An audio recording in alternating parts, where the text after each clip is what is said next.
সৈয়দা আসিফা আশরাফি পাপিয়া বেশ পরিচিত নাম।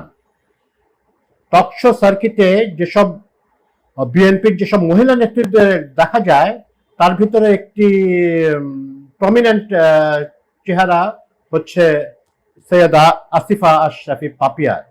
পাপিয়া নামে উনি বেশি পরিচিত এবং উনি একসময় এমপি হয়েছিলেন। 2009 থেকে 14 সাল পর্যন্ত উনি এমপি ছিলেন এবং বিএনপির চাপাই নবাবগঞ্জ যে ইউনিট সেটাতে উনি খুব দীর্ঘদিন যাবৎ কাজ করছেন এবং নেতৃত্বেও ছিলেন বা আছেন। তো ওনার একটা ব্যাপারে একটা কথা শোনা যায় যে উনি একটু বেশি কথা বলে ফেলেন, অনেক সময় উনি কন্ট্রোল ছেড়া কথা বলে ফেলেন। আমার কাছে দেখতাম যে ইদানিং যে কথা বলছেন উনি দলের পক্ষেই বলবেন, স্বাভাবিক এটা, কিন্তু কিছুটা আমার কাছে খুব বেশি যে আপত্তিকর কথাবার্তা উনি বলছেন আমার এরকম মনে হয় নাই। তবে আমার ধারণাকে অত্যন্ত ভুল প্রমাণিত করে উনি গতকাল অর্থাৎ 17 তারিখের কথা বলছি আমি, 17 জুলাই উনি বলে বসলেন উনি একটি বমশেল ফাটায় দিলেন। উনি প্রবাসীদের ভোট দেওয়ার এক অধিকারের ব্যাপারে কথাবার্তা চলছে, অনেক দেশে আছে এবং বাংলাদেশের আপনারা জানেন আমাদের অর্থনীতিতে প্রবাসীদের একটা বিরাট ভূমিকা পালন করেছেন।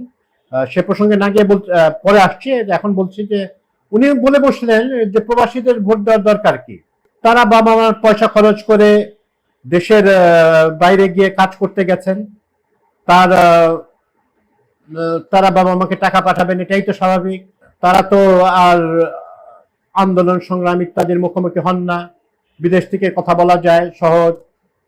এই ধরনের বালখিল্য কথাবার্তা বলেছেন উনি। শুধু বালখিল্যই নয়, উনি প্রবাসীদের বিশাল অপমান করেছেন।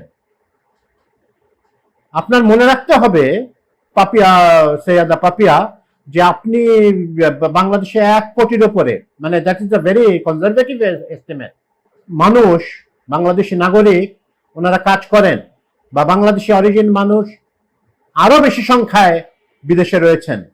তারা হয়তো বাংলাদেশের কিছু কেউ কেউ আছেন তারা ভোটার নন, কিন্তু বাংলাদেশের রাজনীতি সম্পর্কে তাদের উদ্বেগ, আমরা যে 2-4 বার বিদেশে গেছি আমরা দেখেছি বাংলাদেশি মানুষরা বাংলাদেশের, আমরাও যতটুকু খবর না রাখি তার থেকে বেশি খবর ওনারা রাখেন এবং উদ্বেগ প্রকাশ করেন। কে বলেছে ওনারা আন্দোলনে ছিলেন না? আপনার মনে নাই 57 জন, সংযুক্ত আরব আমিরাতে 57 জন আমাদের প্রবাসী শ্রমিক জেল খেটেছেন। পথ পরিবর্তনের পরে ওনারা তারও দীর্ঘদিন পরে তারা দেশে ফেরার সুযোগ পেয়েছেন। এই 57 জন শুধু না, আরো মানুষ জেল খেটেছেন, বিভিন্নভাবে প্রতিবাদ করেছেন। গত 15 বছর যাবত ওনারা প্রতিবাদ করেছেন, যখনই তারা সুযোগ পেয়েছেন বিশাল ঝুঁকি নিয়ে প্রতিবাদ করেছেন। ওনারা রুটি রুজির জন্য গেছেন সহজভাবে, অনেকেই তাদেরকে দেখি ইদানিং ব্যঙ্গ বিদ্রুপ করে থাকেন। কামলা, হোয়াট ইজ কামলা? ওনারা বাবা মার জন্য টাকা পাঠান দায়িত্ববোধ থেকে, সত্যি কথা, বাবা মার জন্য অবশ্যই টাকা পাঠান, কিন্তু এই টাকাটা তো রেমিটেন্স আকারে বাংলাদেশে আসছে। এবং আমরা দেখেছি 5 আগস্টের পর থেকে হুন্ডি ফুন্ডি নয়, এটা আসছে সম্পূর্ণভাবে অফিসিয়াল চ্যানেলের মাধ্যমে। এবং আমাদের রিজার্ভ যে 30 বিলিয়ন ছাড়িয়ে গেছে, এটার একটা বড় কারণ হচ্ছে আমাদের প্রবাসী শ্রমিকদের মূল্যবান রেমিটেন্স প্রেরণ। বাংলাদেশের অর্থনীতি তো দাঁড়িয়েই আছে দুটোর উপরে, গভর্নমেন্ট সেক্টর এবং বাংলাদেশের রেমিটেন্স যোদ্ধা। আমরা বলি বাংলাদেশ রেমিটেন্স যোদ্ধা, তাদের জন্য রাষ্ট্র যথেষ্ট সুযোগ সুবিধা কিছুই করতে পারে নাই। ইদানিং এয়ারপোর্টে হয়তো কিছু ফ্যাসিলিটি পায়, কিন্তু রাষ্ট্র তাদের জন্য যা করার ছিল বা অন্যান্য বিভিন্ন দেশ যতটুকু করে থাকেন, বাংলাদেশি রাষ্ট্র সেটা করে নাই এখন পর্যন্ত।